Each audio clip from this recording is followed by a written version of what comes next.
up, Lyme Ninja Nation? How are you all doing today? It is Wednesday, May 3rd, 2023, and this is episode number 289, I believe. Give or take one. Math is not an exact science. Please remember to like, share, subscribe, and hit the notification button below so you know exactly when we're going to go live. Because right now, our schedule has been a little bit iffy. Our schedule, I'm including you on this. However, it's my schedule, so I apologize. I missed last week. I'm trying to fix this. I think I need some friends to help me go live. So we'll see if Lauren can join me. And I'm still looking for Dave to talk about his cartoons, but that's been a tough negotiation. Anyway, so glad to have you here. We have a great show for you, and it's a special show. It's a replay of Dr. Nicola's Lyme update that she gives for practitioners, but I think my audience can handle the technical end of things. And the topic was the gut and Lyme. And as so many of you know from personal experience, Lyme disease can do a tap dance on your intestines, and that is not the most fun thing in the world. But before we get into that, I want to share you some fun stuff coming up with the Lyme Warrior website and nonprofit. And they've got a virtual 5K.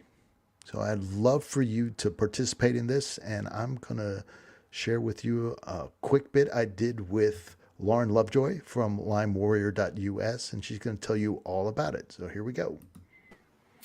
Lauren, welcome back to Lyme Ninja Radio. I'm so excited to have you back, especially because we've been practicing this particular section for, a week now. Well, we're getting good at it by now. You know, 10th try is the charm. We're getting really good at it. See, what people don't know back home is that we got on a Zoom call. Well, actually, StreamYard. That's the platform that we record on. It got on, and I forgot to press record. So we had these amazing conversations that are just lost to the world. You know, it's kind of like the city of Atlantis or something. You just never really know, but you're pretty sure that was really awesome. It was the most profound thing I think we have ever said in our whole lives, and we'll never say it again. It's like those dreams, right? You wake up and and you kind of remember it in the middle of the night, and you go, "Oh, I'm never gonna. This dream is so awesome. I'm never gonna forget this great idea." And you wake up in the morning, you're like, what was that again?" Yeah, I just credit us as being brilliant, but it's something lost to history, and we'll just have to suffer with that moving forward. It hits me here. But before we go too far sideways, I want to talk to you about. Hang on, watch this. The Lyme Warrior Virtual 5K. We're so tech savvy. Wow. So tell me about it. Yeah. You're blinded by the tech. So for those of you on podcasts, I just pulled up an image of like a Instagram ad or Facebook ad that has the Lyme Warrior Virtual 5K on it. So for us, this is high tech. So forgive us as we cheer ourselves for being. We were stunned into silence. Low tech. That's right. Total silence there. Yes. Awesome. So yeah, every year Lyme Warrior hosts a virtual 5K, and the whole point is to get out, share with your community about what's going on. For anybody who doesn't want to run, you can definitely just sign up and hang out on your couch or do a walk, like whatever. That's why we do virtual. We understand that not every patient is ready to hit the pavement. And this year we have multiple other locations. We have Michigan, Illinois, Texas, and Iowa locations joining us this year. Wait a minute. I'm going to scroll to it. So if you go to the Lyme Warrior homepage, that's lymewarrior.us, scroll all the way to the bottom. Click on the Learn More underneath the Happy Children Running. Children are always happy running. Exactly. They have more stamina. Exactly. You will see the list of events. And just click on that, and there you will have where you can sign up for each individual event. So in addition to the virtual 5K, why don't you go over the other in-person opportunities to network and have fun and raise awareness? Yeah, so on May 6th, we have John City, Texas, which is run by a gal that's been on the team for years. She's amazing. Sharon is going to be bringing a lot of entertainment outside the Austin area. So if you're near there, can't recommend that one enough. First one we're having in Wisconsin in the Greenville area. So I am super, super excited about that one as Wisconsin is tick endemic and no one wants to talk about it. So thank you so much. Carrie is out there generating probably the first like major Lyme event that I have heard of in Wisconsin. So stoked about her coming out. Another one that we have is in the Chicago Metro. It's in Winfield, Illinois, which is going to be on the 13th as well. Dean is this amazing caregiver. His wife has been sick for a very, very long time. And so they are coming together in the Chicago Metro to raise awareness. And the last one, run by an amazing gal, Tina. She does not have Lyme, but she heard about her friend's story and struggle and said, I am going to make the biggest Lyme awareness in Iowa ever. I think we all know it might be the first and only, but but with Hopefully her not behind only, not only, just first first, one so far. first Yeah, annual. she's doing amazing. She's gotten her city hall involved. She has gotten her local media involved. She has really like blown it up in what some of us would consider the middle of nowhere, but apparently there's a lot of people there. So we're really excited to get out in the Midwest and generate some awareness there. All right. When somebody from Western Virginia is calling someplace in Illinois the middle of nowhere, pot Pot, kettle, kettle, whatever. Now, I have a significant metro like 15 minutes down the road. You may have never heard of it, but there's people here also. what, Blacksburg, they have a Yeah, traffic light. we have we have we have a university. Of course, we got traffic lights. All right, that's fantastic. So just head on over to limewarrior.us, scroll to the bottom of the page, click on the Learn More button underneath the Happy Children Running, and then choose the event. And remember, the point of this is not to win a medal. The point of it But you might be to can. win a t-shirt, though. But you can, right? The point of this is to start conversations about Lyme disease. So anytime a group of people get together to run for a cause, local newspapers eat this stuff up because there's nothing better than a picture of happy children happily running for a Yep, good get that cause. conversation started. Use the children if you need to. Everybody get their smiles out there, but starts a conversation, and that's what's important. Exactly. And if you can't get out, you can do the same thing. You know, you have some running friends. We all have those friends. For some reason, they love to run. We shouldn't judge them, but you can invite them to participate in the virtual 5K. It's a great cause and a great way to start a conversation and get that awareness going about Lyme disease. Come on, y'all, join us and be part of the solution. All right, Lauren, you got anything else? Nope, that's all. You nailed it. Thank you so much for having me, Mackay. All right, see you next week. All right, so that was my conversation with Lauren. You see, I've got my Lyme Warrior cap, rocking the green Lyme Warrior cap. So please head on over, sign up, even if you can't run, even if you don't like to run like me. I've signed up. Support a good cause, get the numbers up, show that you care. And more importantly, this is all, I want to reiterate, can't say it enough. We need you to be part of the solution. We're fighting for the lives of tens of thousands, if not hundreds of thousands, if not millions of people, if you start bringing in the entire world. And to do that, we need to do an end run around the IDSA, the Infectious Disease Society of America, around the CDC, around the FDA, around the insurance companies. We've got to be the solution. We cannot wait. We cannot wait for the institutions to catch up. They're doing for Lyme disease what they did for other diseases that have been around and not so well managed. Take your pick. Cancer, fibromyalgia, recent infections. They're not doing a good job. That's the bottom line. And it dawned on me recently, I was doing a PowerPoint presentation. You know, we talk about, oh, the tests miss 60%. Oh, yeah, that's terrible. And we know that's terrible.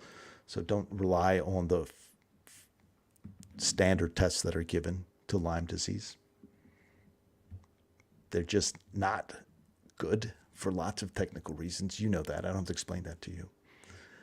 But what I missed was that the IDSA trained doctors, the protocol they have for detecting Lyme disease is missing 90% of people. So where do I get that number from? Well, that number comes from the CDC. Each year, the CDC takes the number of reported cases of Lyme disease, and what do? They multiply it by 10. You know this. I knew this, but it didn't dawn on me. Maybe it dawned on you, but it didn't dawn on me. That means these doctors, bless their hearts, I love doctors. They're overworked, they're underappreciated, they're good people out there. The information they're getting is leading them to miss 90% of the cases of Lyme disease. Now, when people are sick, they don't avoid going to the doctor. They're going through the doctor's offices. They're just being missed. It's criminal. Think about this. In what profession is 90% miss rate acceptable? Could you do that at your job? Could any of your family members do that? I can think of one profession where it's acceptable. Matter of fact, if you do a little better than that, you're a superstar. And that is the international phenomenon known as soccer.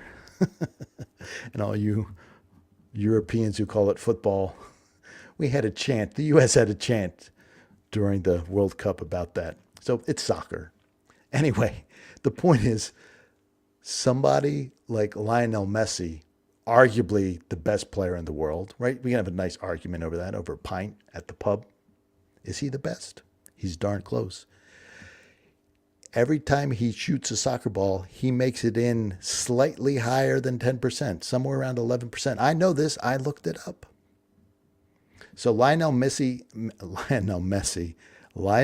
is missing almost 90% of his shots, just like the medical system in the U.S. Now, the difference is Lionel Messi is an international superstar, best in the world at what he does. The IDSA trained docs are terrible, but the IDSA puffs up his chest. They're like, yeah, we're so great. You've heard them. You've heard the stories. They actually say Lyme disease is hard to catch, easy to diagnose, and easy to treat. That's the official line. That's part of the reason why the doctors that the IDSA trains miss 90%. So my question for them, and the question you should have, has anybody at the IDSA crossed the street and talked to anybody at the CDC? Because the CDC is saying, hey guys, you're missing 90%. We have to take your number and multiply it by 10. Think about that, what that means for you, your neighbors, your family. It's painful. Imagine if doctors in the ER miss 90% of heart attacks. It's criminal. It's not medicine. It's barbaric. So let's do a little bit of math. Don't be afraid. I know. Nobody likes math. You're not supposed to do math on a podcast. But here we go. We're going to tread where angels fear to tread. In 2021, the CDC estimated there are 476,000 cases of Lyme disease, which meant that 47,600 cases were reported. Okay, so if you do a little subtraction there, that means that 428,000 people in 2021, and that's just 1 year, 428,400 people, as an estimate, were misdiagnosed or undiagnosed.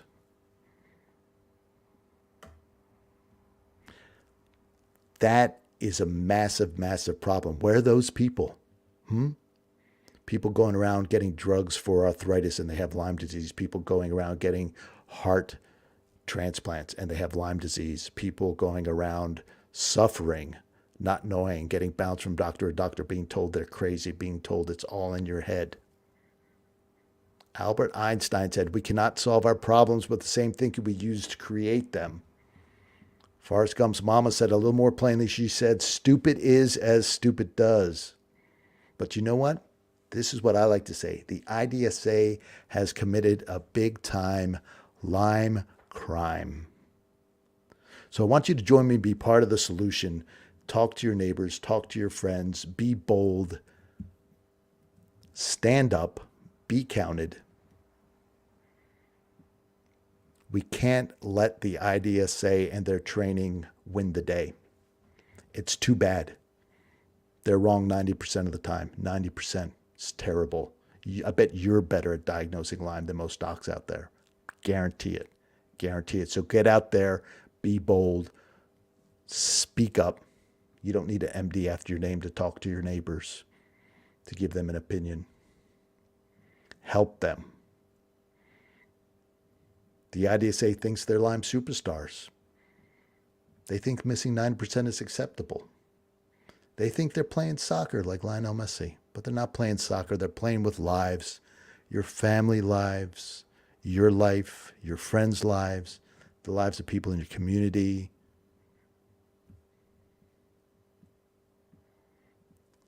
I'm done waiting. We need to do it now. Do it now. We can't wait another lifetime for the IDSA to figure this out. So I'm done waiting. So I want you to stay with me on this podcast, share it to people. We're going to change the world. We're going to do it now. You and I are going to get the message out there.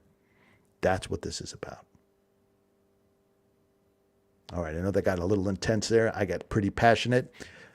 Try not to shout. Try to just show the intensity in my voice rather than yelling at you. I bet my kids would have appreciated that over the years, but there you go. That's what you get learning to podcast. So this next section, we're going to get more into information. I'm going to share with you Dr. Nicola's presentation that she did on Lyme and the gut and how that affects. So if you know somebody who's been infected and affected that way, infected and then affected in the gut, then this will be a great segment for you to learn from. And as a reminder, when this is all said and done, head on over to lymewarrior.us and sign up for their 5K. All right, so I'm going to play this clip, and it starts with an introduction, how I met Dr. Nicola, and then we get deep into the technical aspects of this. So enjoy.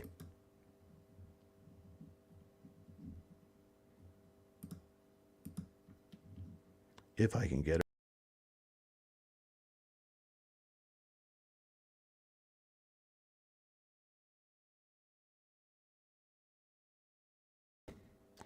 So we're having issues here. It worked before. Let me remove it completely and start fresh. Queue up the file. You can hear my mouse click-clacking away. I should get rid of my echo there. So we're not going to wait much longer than this. So thank you for being here on time, and we're going to get started. So I want to introduce Dr. Nicola briefly. We met when I was hosting my Lyme podcast, Lyme Ninja Radio. And have you ever had the experience where when you're talking to somebody and you just know that you're talking to somebody who knows what they're talking about? And that was my experience with Dr. Nicola, because I had talked to, let's see, we did a couple hundred, 270 some episodes, and talked to a lot of people who were claiming to be experts about Lyme disease or had the answer to Lyme disease, and then quite a few just patients who were just telling their stories.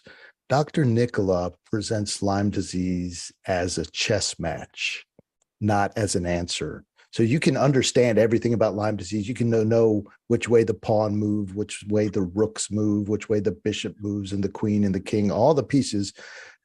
But that doesn't make you a good chess player. What makes you a good chess player is getting out there and playing chess on the park bench for days and weeks and years on end.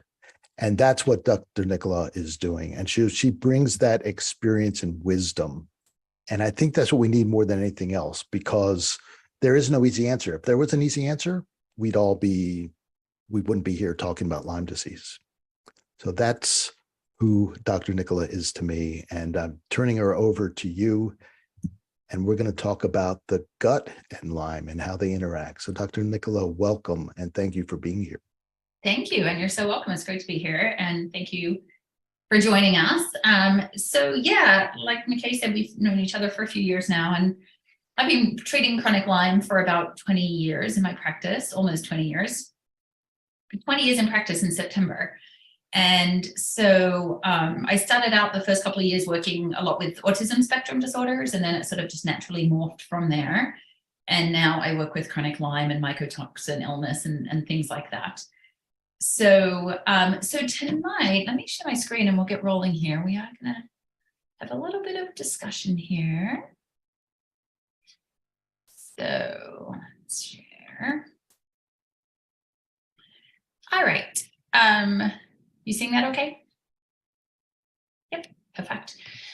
So basically, yeah, we are on a mission to change the course of chronic Lyme disease by training nurses, coaches, naturopaths, naturopathic doctors, you name it, the open-minded healthcare practitioners, so that more providers are at least Lyme familiar and Lyme friendly.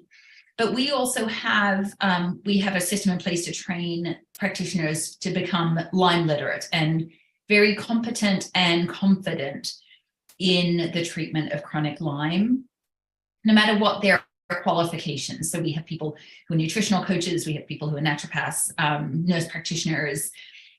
So it's a group of people who are really committed and have the calling over their lives to make a difference in the lives of people with chronic Lyme. And so just sort of give you a little bit of an overview, we are going to chat a little bit about the gut and Lyme disease and how Lyme can contribute to digestive issues and some other associated issues relating to digestion. And then we're just going to kind of look at the overall picture of the environment of Lyme and what we need to be able to get people more help. So essentially with our Lyme Academy, we go through different levels as we are working with practitioners to empower them and educate them and train them up to be of massive service to the chronic Lyme world. And so it's a linear approach. It's very crystal clear, and we are really proud of what we've put together. Because there is very little training out there, and not just training, but mentoring for practitioners to learn more about Lyme. So that's kind of where we're coming from. So there's always different things coming out about, the digestion and the microbiome, and there's so much more being learned about that.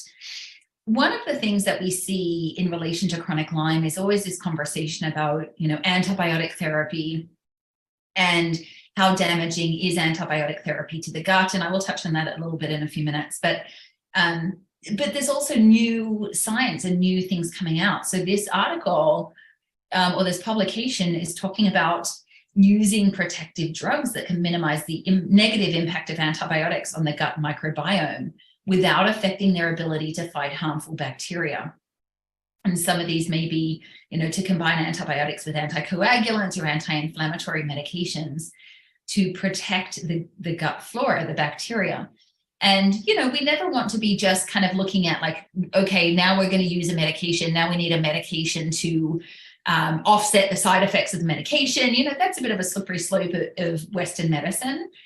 However, I will say that, and I'm integrative. So I'm not on the team of like all antibiotics, nor am I on the team of like all natural therapy and antibiotics are from the devil. I'm very much in the team of like whatever works for that patient, and we can match those worlds well.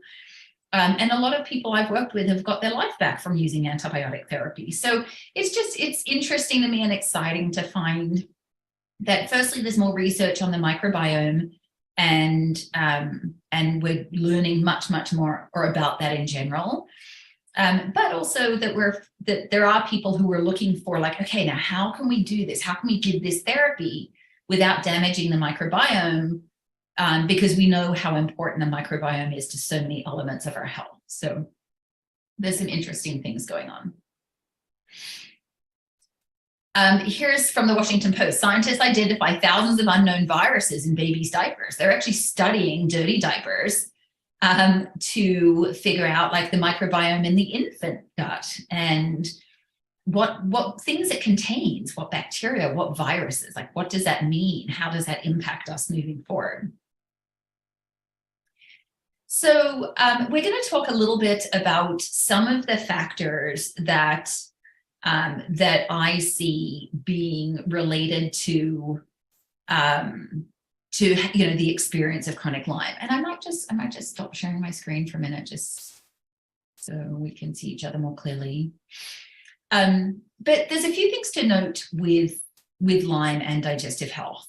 The first is that there are multiple possibilities for things that are impacting gut health. So it's not, some people say, oh, it's just all about the microbiome or it's all about food intolerance or whatever, but it's a variety of different things. And these are very individual. So not all of these things are going to apply to everybody, but I'll run through the big ones that I see. So the first is that the pathogens, the tick-borne pathogens themselves can get into the gut and they can have a direct influence on gut function. So I was saying earlier that we sort of sometimes say as practitioners, we can say, oh, well, somebody's got, digestive issues. We can't treat them yet until we sort of sort out the digestive issues. And the problem is if the Lyme or the Bartonella, which are the two main ones that I see affecting the gut, if they are playing a role, then putting off treating them is not going to help the gut, right? So at some point you have to treat the actual pathogen.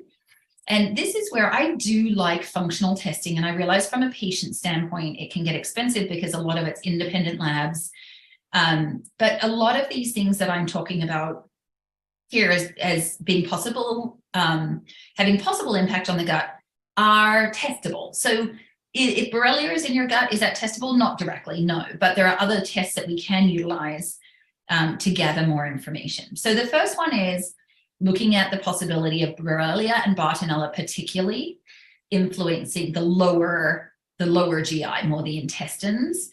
And then I see Babesia causing a lot of like nausea and stomach problems and like upper GI stuff.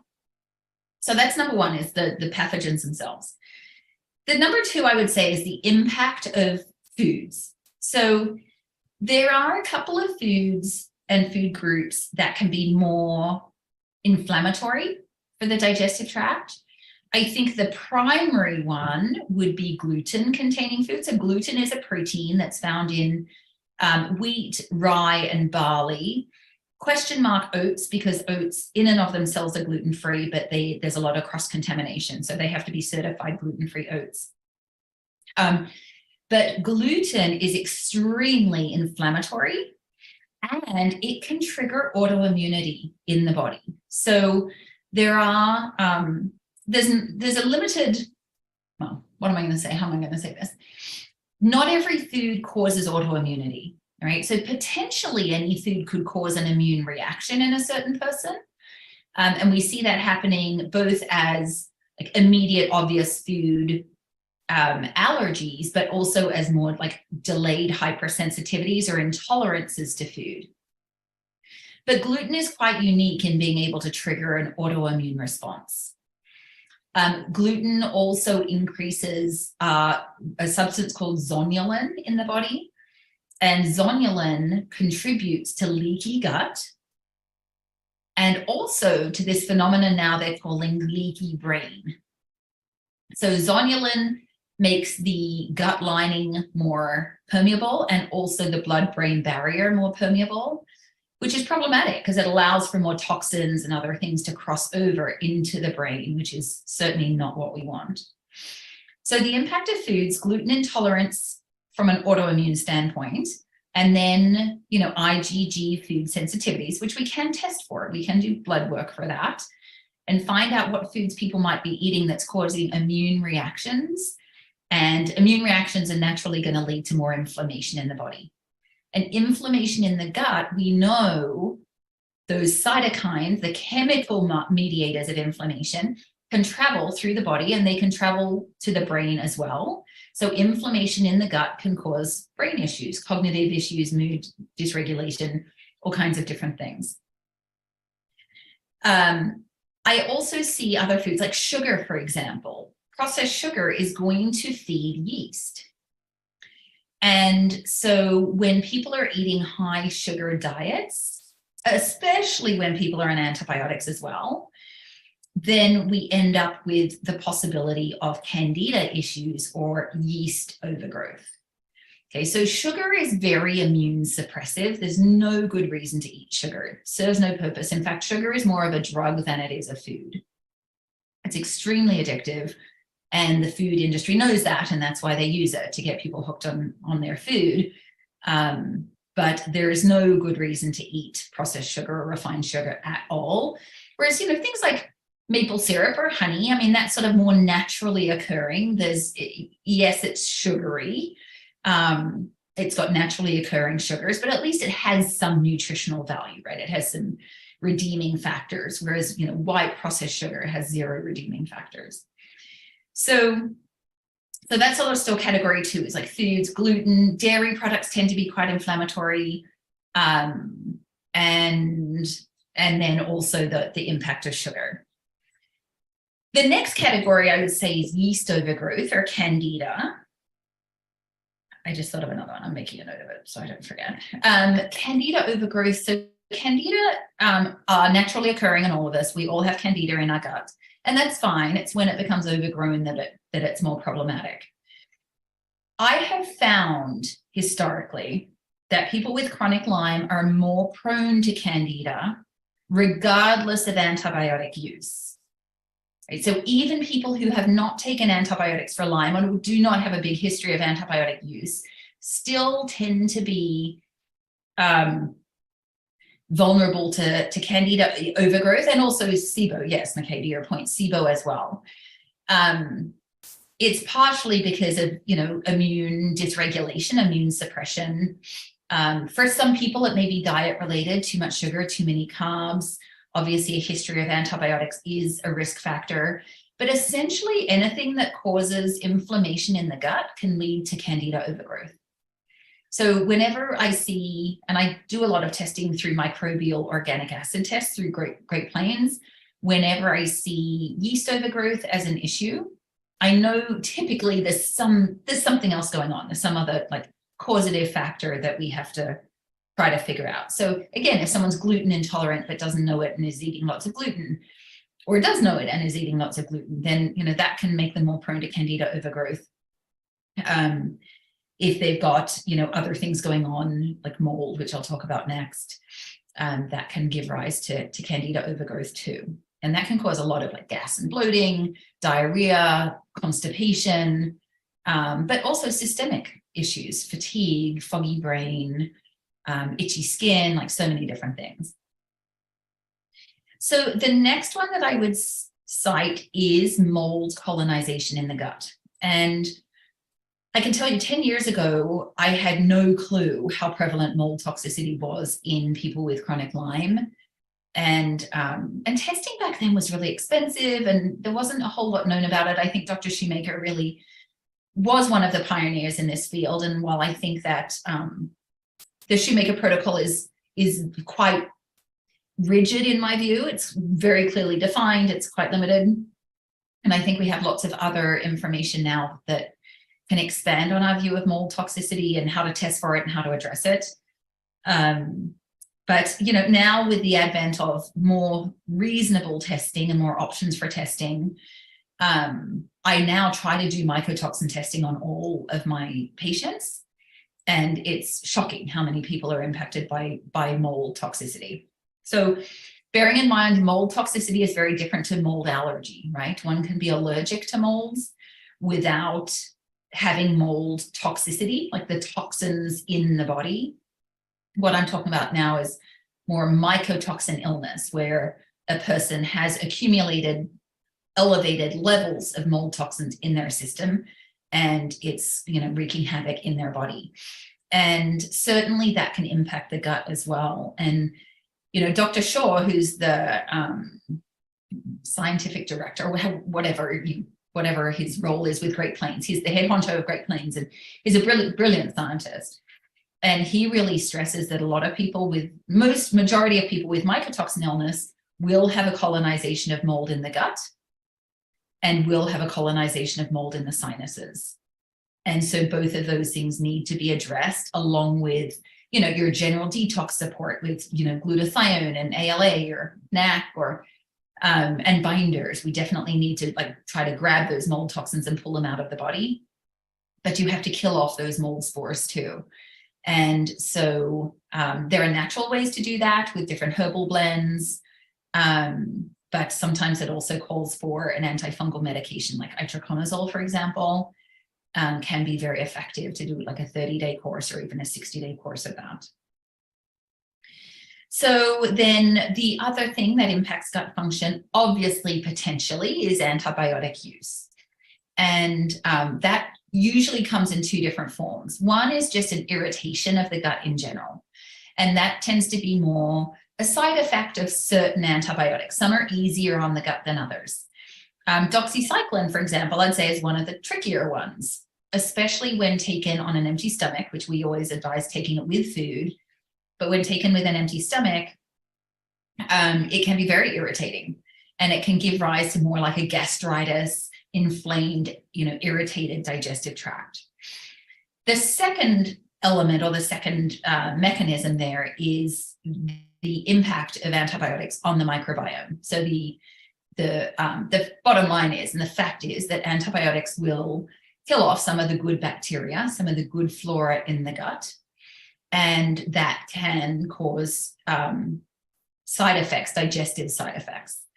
And so the key there is prevention. The key is good quality, multi-strain, high potency probiotics. It is also, and probiotics always have to be separated from antibiotics by 2 hours. Another key is diet. So if people are on antibiotics, they are well served keeping their diet low in carbohydrates, eliminate refined sugars altogether. Most will eliminate alcohol, because a lot of alcohol is kind of sugary too. And so, you know, so it's the patient has sort of their role to play, you know, it's their responsibility to take care on the dietary front. And then sometimes we do antifungals along with antibiotics, whether that's like a natural biocidin type blend, oregano oil, something like that, or even a prescription like nystatin. Nystatin it's extremely safe. It's non-toxic. It doesn't even go to the liver. So it adds pills per day, but it doesn't add any additional like liver toxicity or stress. Probiotics, I tend to use a multi-strain probiotic. About 100 billion would be my average dose per day, at least 2 hours apart from antibiotics. Some people, we go up to 200 billion. I haven't found I necessarily have to go higher than that. And then for some people do better on a soil-based probiotic. And so there's one called Core Biotic that I like by Research Nutritionals. And people with SIBO tend to do a little bit better on soil-based, I find. So it depends on what else is going on there. But otherwise, just frankly, from an antibiotic standpoint, I do find the multi-strain probiotics. And sometimes I rotate with spore-based probiotics as well. But the important thing is consistency, quality. They did a study once, it was a few years ago, I couldn't cite it, but I remember reading a study of probiotics bought in health food stores, and 8 out of 10 did not contain what they claimed to contain.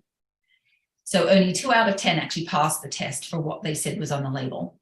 Now, there are some things that, you know, you can't really go too far wrong. Like, it's kind of hard to ruin B vitamins. And there's some things that sure, go to the health food store, get that. But this is where, you know, practitioners, and I think rightly so, can be very fussy about which probiotics we're giving to our patients, because they can be sensitive. And so the probiotics, that is, not just the patients. Patients can be sensitive too, but the probiotics can be sensitive to heat. It's all, the quality control is really important. In terms of the gastritis part, again, some of that can be managed with diet, and other things that I found to be calming are like aloe vera juice, or even an essential oil blend called Digest Zen that I love, that has helped a lot of people be able to manage their antibiotics.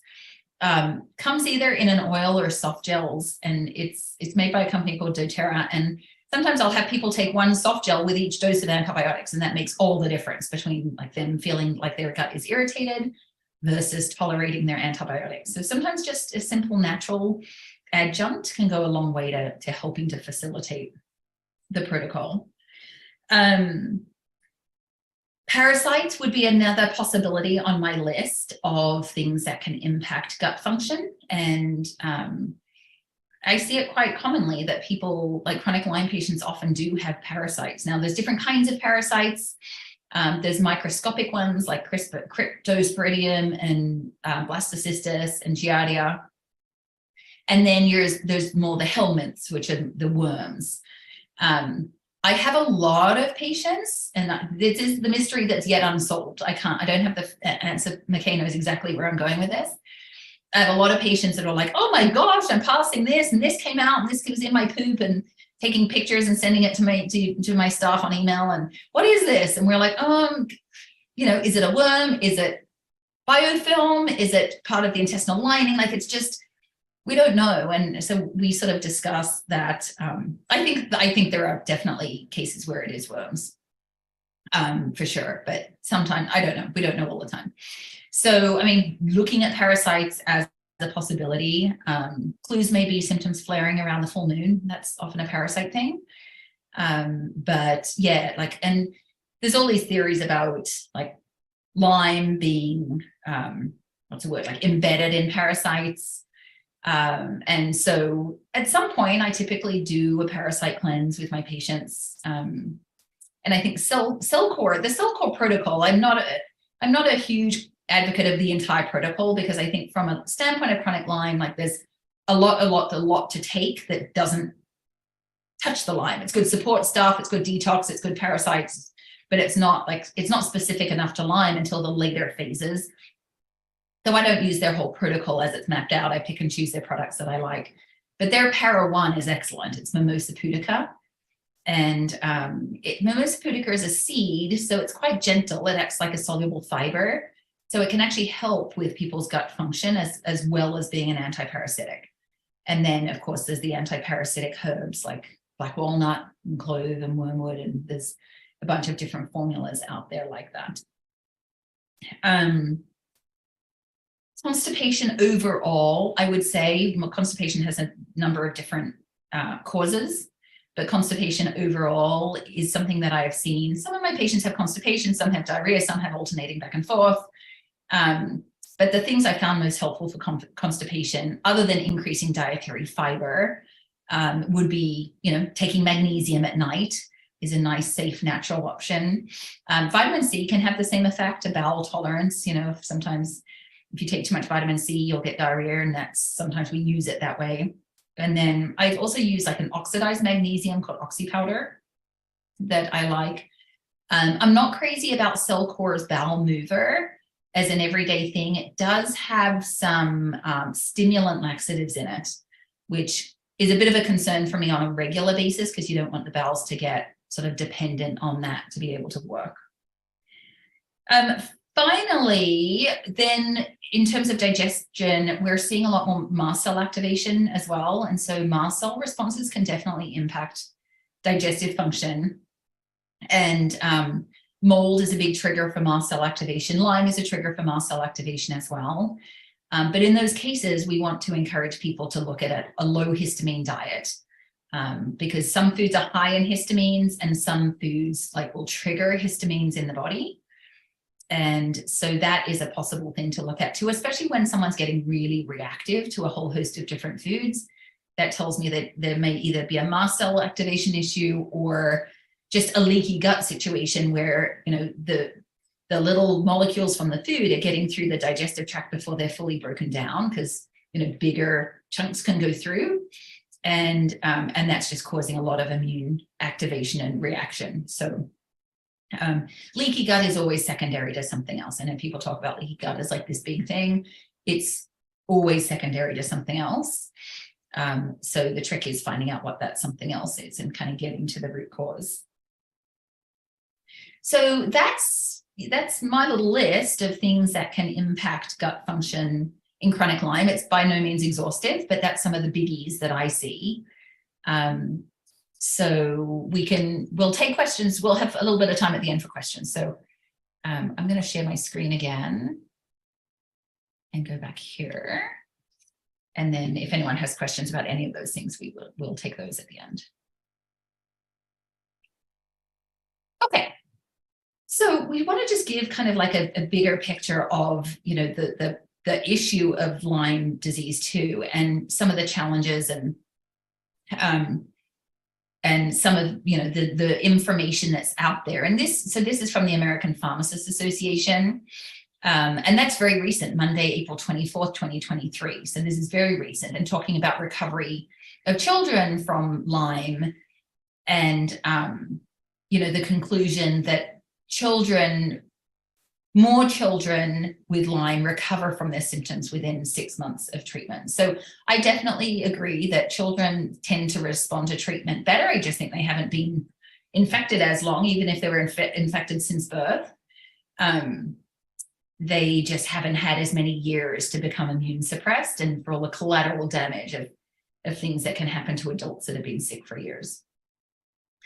This is a chart that shows annual cases of Lyme disease in the US. And so you can see here in the darker green is the number of CDC reported cases. And then the lighter green is the CDC estimated total diagnosed cases.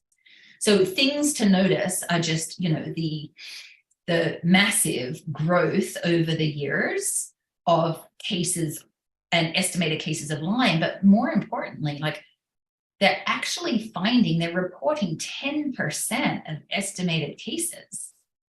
So that's a 10% success rate just in diagnosis. That's not even talking about treatment. That's just assessment, evaluation, diagnosis. So all of these people, these are people in the lighter green bands. These are people that have gone undiagnosed, that are estimated, that have probably been doctor to doctor, told that, there's nothing wrong with them, their labs look great, it's all in their head, you have fibromyalgia, the everything but diagnosis and effective treatment is in those really, really tall green bands. And the darker green at the bottom is just people who have the opportunity to get treatment. So the estimate is in North America, 428,400 per year cases misdiagnosed or undiagnosed. So this is why we have such an epidemic of chronic Lyme, because it's just not getting caught in the first place. And, to be fair, not everyone who has Lyme even recalls a tick bite. And certainly not everyone who got a tick bite has the classic bullseye rash that might alert you to an acute situation. So it's a tricky situation, and calls for need for more effective testing and more effective education of practitioners. So how did we get here? What happened? How is this happening? So poor primary care diagnostic skills, the magic bullet fallacy. So the poor primary care diagnostic skills is not only doctors not being able to recognize, not even the early symptoms of acute Lyme, but recognize some of the risk factors. Yes, I was hiking last week and now I've got the flu and my joints hurt and I've got headaches. Or, if someone said they did get a tick bite, then, a primary care docs will often say, okay, well, let's run a test. Well, if you got a tick bite a week ago, those antibodies probably haven't mounted yet.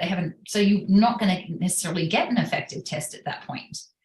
We also know that the testing that's approved by the CDC, like your general LabCorp Quest testing for Lyme, is not nearly sensitive enough to be trustworthy.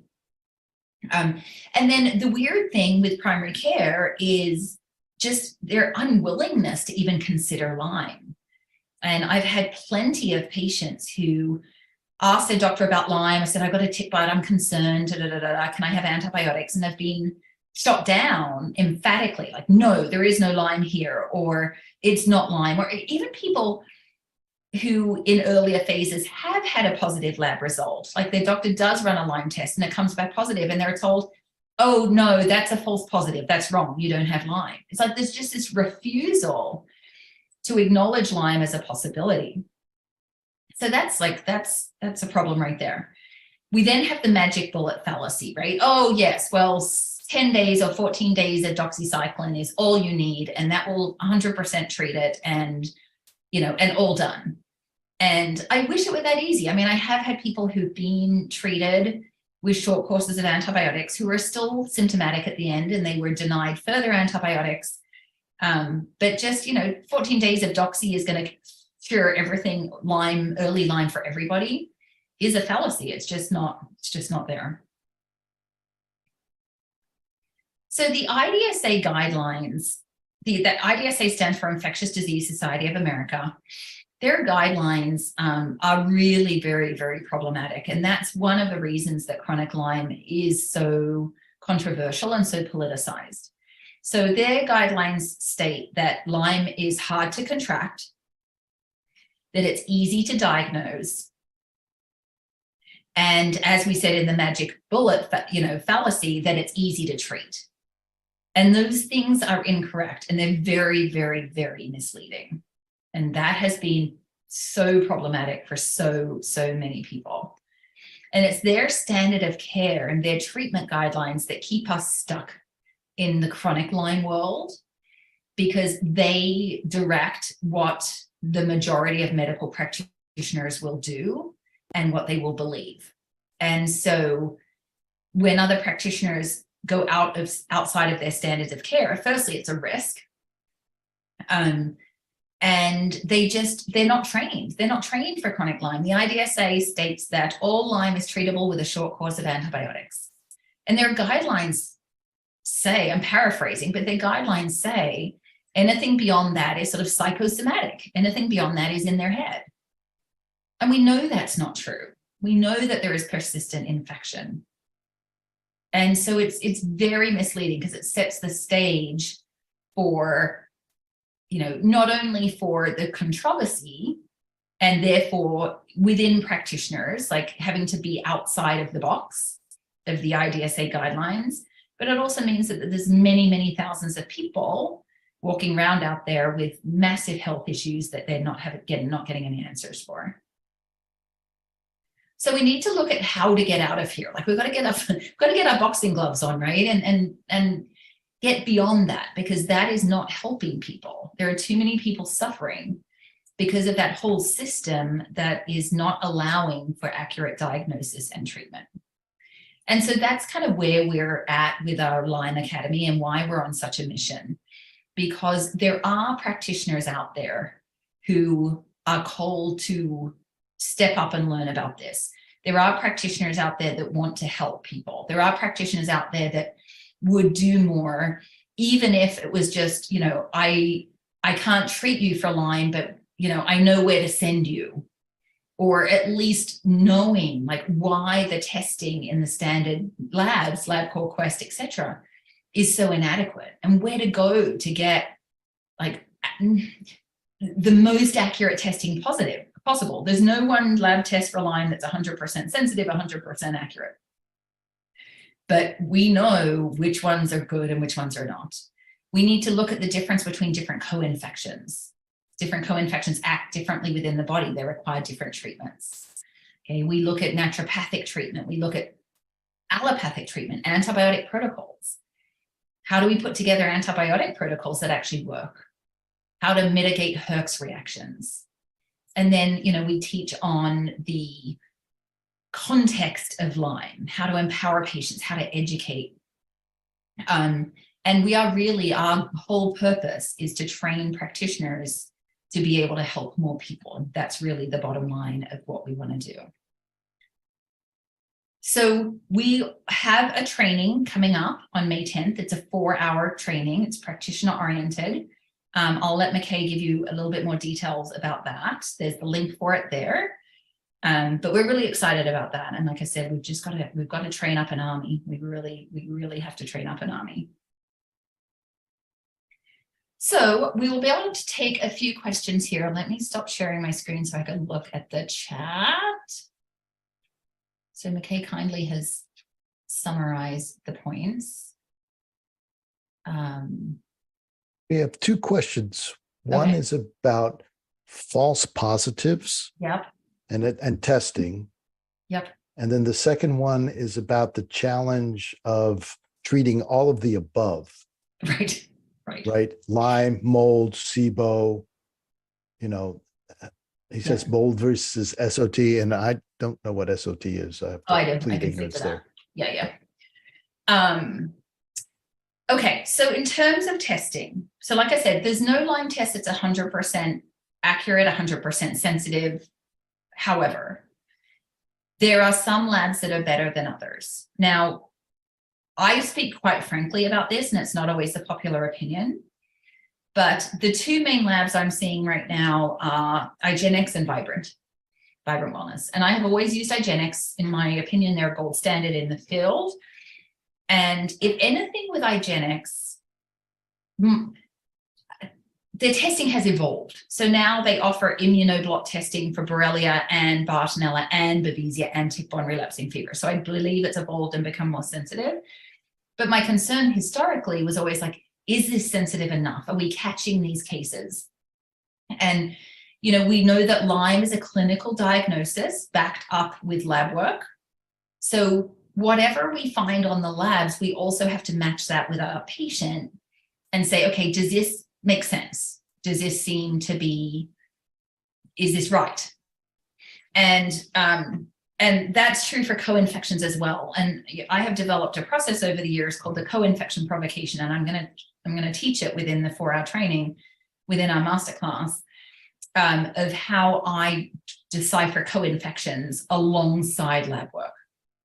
So in my view, IGeneX is still the lab of choice. Vibrant Wellness has come out with a panel that is very much cheaper than IGeneX. So it's a draw for a lot of people just on a financial basis. However, they find, I'm still struggling to put this accurately into words.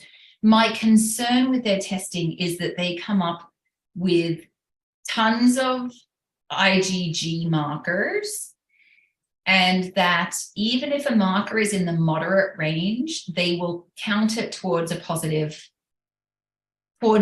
diagnosis. So I am concerned with Vibrant that if you look on their summary page, that everyone looks like they have Lyme. Now, that statistic of the studies found 57% of positive tests were inaccurate, according to who, I would ask?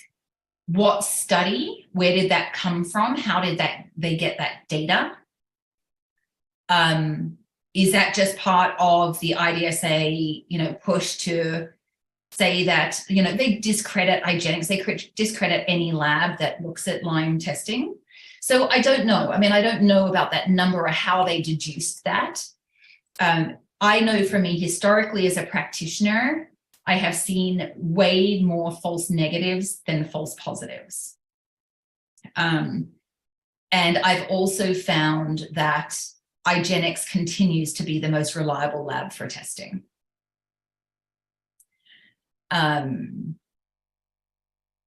Okay, so yes, Lyme, mold, SIBO, yes, Colin, all of the things. Well, to some extent, I mean, start with diet. That's where I always start. Start with food. Try to remove things that are making things worse for you. So, gluten, inflammatory foods, making sure like IgG food sensitivity testing, if possible, like just really cleaning up the diet is the best thing. And people have to have a sense of responsibility around that, right? Like if we're teaching people, and I'm usually fairly moderate, like I don't give people this diet of like, go home and eat these 5 things forever. We've got to be realistic. And I was actually talking to a patient yesterday has another practitioner that wants her on this very, very, very restrictive elimination diet. She's already restricted in foods and it's already messing with her head. And, so there's different layers of complexity, but generally speaking, when I work with someone, it's like, okay, diet, food first, what can we do there? Depending on the patient or client budget, whether you could do some testing for like a microbial organic acid to evaluate candida, just to try and kind of get the priorities down. And then the thing I try to do is overlap treatments. So I'd be looking at, okay, what could I do for this person that could help if it was Lyme and mold and SIBO? Like some of our natural antimicrobials and antifungals are brilliant and have more crossover for the different aspects of what's going on, right? So if we're treating Lyme with antibiotics, that's not really going to help with mold or candida or SIBO. If we're treating SIBO with rifaximin, it's not going to help with, anything else. Some of our more natural agents can help with mold and SIBO and Lyme and, all the things at the same time. So I'm always looking at how can I choose things to address or to help the most number of factors. So potentially like maybe a rotation of oil of oregano and garlic and uva ursi or like berberine. Some of these things that are a bit more broad spectrum. That's where I do love the biocidin and the biocidin LSF. They're very, very popular formulas and I use them and I like them. Sometimes I feel like they're not powerful enough to get the whole job done, but then we can come in with more individual things as, for example, the ones I just mentioned, maybe even do them in rotation so it's not like too much for somebody. But that's what I try to do as much as possible. Like even just with Lyme and molds in general, like what are the common, where are the common grounds? Okay, so glutathione, typically helpful for both. Phosphatidylcholine, typically helpful for both. We need membrane repair. We need mitochondria working. Binders, typically helpful for both. So just try and find the common grounds and then, and always just remember that you can do things in rotation so that it's not so much and so overwhelming for someone. Let's see, 4 to 5 over 6. Yeah, mold versus SOT to get the Lyme first. Mold versus Lyme is always the big question. I personally don't have a strong view in one has to be done before the other. I did actually a clinical consult yesterday, whenever it was, with a practitioner who was working with a family that mother, father, and son, and they all had various Lyme things going on. The mum and the son obviously were fairly consistent. The dad had some things and then a couple more things. But their mold levels, especially this little 4-year-old boy, the mold levels were off the charts. And they know sources of mold in their house and they're working on that and remediation. But that was a case I looked at and I was like, that you have to get those mold levels down before you can even get to the Lyme piece. In other people, I try and chip away at both at the same time. Because sometimes if you're like, oh, I'm going to wait till I fix the mold to start on the Lyme, well, that could be forever. And you may not fix the mold if the Lyme is grappling down on the immune system, right? So I typically will try and chip away at, things, those two at the same time, if possible. And again, utilizing things that sort of cross, that find the common ground. SOT, I like. We do SOT in our clinic. We've been doing it for about 6 months, so we're sort of fairly young to it, I guess. And so, I don't know. There's no hard or fast rule about that. SOT can be done in conjunction with, it can be done in conjunction with anything else. Like, so with antimicrobials, with mold treatment, just not within 2 weeks. There's certain things that have to be off for 2 weeks before SOT and then before the blood draw and before the infusion. They have to be off antimicrobials. But other than that, SOT is not something that has to be done in a vacuum, which is kind of what I like about it. So it's hard to know, but you can definitely be doing SOT while working on mold and other things because it's working very uniquely. SOT works to disable the ability of the bacteria to replicate. And so that's why you can also do antimicrobial therapy at the same time, because you've been killing off the bugs that are there, stopping the ones being able to replicate. So you just run out of bugs quicker, right? You get rid of them quicker. And that's a 6-month process. The SOT works in the body for 6 months. So that's all a bit of a process. So I would say consider doing both along the way. Mackay, this is one I might defer to you. Is ELISA technology or mass spectrometry better for mycotoxin urine testing? I don't know the answer to that. I was just testing, typing a response. Right. Every mycotoxin. So this is secondhand information. I'm not the expert. Our expert is Emily Givler, who's not on a call with us, but I'll speak for her.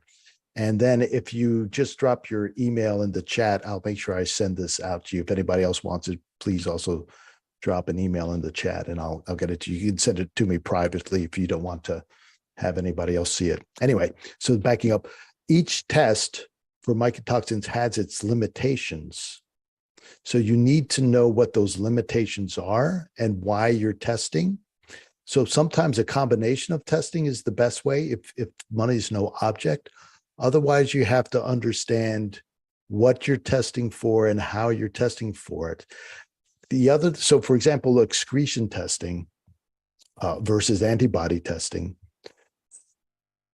And the excretion test, so the argument is I want to test what's actually in the body versus what the immune system reacted to at some point. You know, even though you're testing IgG and IgM, it's not necessarily what's actually there and being excreted, right? It could be an old reaction that you're seeing the antibodies there for. But the problem with the excretion tests is that they need to be excreted. So then you get into provocation. So a lot of times what we'll see with excretion tests is that they get worse after actually treating for the mycotoxins. And that is good news because it means now that the body's mobilizing the mycotoxins and excreting them outside of the body. So you can't just take an excretion test and assume that it's a toxicity, which is one of the issues with people who hate excretion tests don't like. So, you know, it's one of these things where you got to be a smart practitioner to understand exactly how you're testing, what you're testing for. You know, if you clinically are sure and you're just using the test to convince a patient or client, then, you know, then you might go for a cheaper option and it may not influence how you're testing. However, that said, the different mycotoxins are handled through different phase 2 pathways. So there are 5 phase 2 pathways that we know about. There are 6 in total and 5 that we know were used for mycotoxins. And the GSH, the glutathione conjugation pathway, is just one of them, and it's maybe the least known. So we also have a methylation pathway. We have a glucuronidation pathway, which is heavily used by mycotoxins. And I'm trying to remember the other off the top of my head. I'm not going to be able to do it. I apologize. So identifying the mycotoxins is a big help when you're trying to support the specific pathway, especially if you're laying genetics on top of it and you've discovered, okay, there is a methylation issue, there is a glucuronidation pathway issue, there is a glutathione pathway issue. So this is where things get really interesting. We're back to the chess match. There's no simple answer. It's like you've got to make your opening move and then see how the body's reacting to it and how your patient or client's reacting to it. To be quite and frank. Christine is also asking, would a combo of urine mycotoxin testing along with mold IgE allergy blood testing be a better for higher accuracy? It can be, yeah, absolutely. Well, and I would also add to that, because I mean, they are slightly different things. Like you can be allergic to mold without being mold toxic. So there's many people who have mold allergies. It doesn't mean they have mycotoxin illness. So what I would maybe consider if I could do all the testing, I mean, maybe there's a place for IgE in there as well. But then I would consider some of like the more shoemaker type markers like MMP9, TGF beta, C4A, some of those things to show like the neuroinflammation as well. And they are standard LabCorp tests. You just got to be careful because if people's insurance doesn't cover them, then they get really costly. So they're typically insurance billable, but we've had a couple of nasty surprises where insurance didn't like them, and it was a pretty hefty bill, which, you know, LabCorp then discounted to make it manageable for the patient. But which labs offer those shoemaker tests in Canada? Oh gosh, I don't know. So here in the US, like our big commercial labs offer them, like the LabCorp and Quest Diagnostics and like the really huge ones. But I'm assuming that you've looked there. I don't know. So Vibrant, is that one of their panels that they've postponed? Vibrant has a panel with all those markers, Vibrant Wellness. Not a huge Vibrant Wellness fan, but I did see those markers. I'm not a huge fan of their Lyme testing, which is what I said earlier, but and for mycotoxin, urine mycotoxin, Christina, I don't remember which lab uses which system. I will just report that Neil Nathan, who is, you know, very widely known in the Lyme mold MCAS world, has a very strong preference for real-time labs. And I know Great Plains Lab urine mycotoxin testing got very popular because when they first came onto the scene, they were about a third of the cost of real-time labs. And so they made it much more accessible to people. And I've liked the Great Plains test, but Neil Nathan feels very strongly about it. And I don't have the reasoning why, but if you were interested, you might want to dig around and see if you can find something from him on that. But he said he's been asking Great Plains for a certain change in their test methodology for over a year now, and they say they're going to do it and then they haven't done it or whatever. So anyway, for what it's worth, that's third party reporting, but I do respect Dr. Nathan. I think he's a really smart dude. Okay. That was super in depth. So if you hung till the bitter end there, you are indeed committed to your health and committed to learning. And just as a quick aside, also, if you're still around, maybe you're a practitioner, Dr. Nicola and I are hosting a 4-hour Lyme practitioners training next Wednesday from 4:30 Eastern Time to 8:30 Eastern Time. And we have a scholarship available for listeners of Lyme Ninja Radio. So just send an email to me at Mackay at Lyme Ninja Radio, and I will send you the info on that. So that's coming up in a week. So that's May 10th from 4:30 Eastern Time until 8:30. It's going to be an awesome training. We're going to go through our Lyme Academy curriculum, go beyond Lyme disease. And that's a wrap for this evening. Thank you all for listening so much. We'll see you next week. We won't go as in depth as this week, but you never know what you're going to get here at Lyme Ninja Radio. Always an adventure, always a ride. And thanks for listening. We know you have a lot of other options out there, and we're honored. We, meaning I, am honored that you have listened and given me your time and attention. It's for a good cause. Join me, be part of the solution, and I'll see you soon.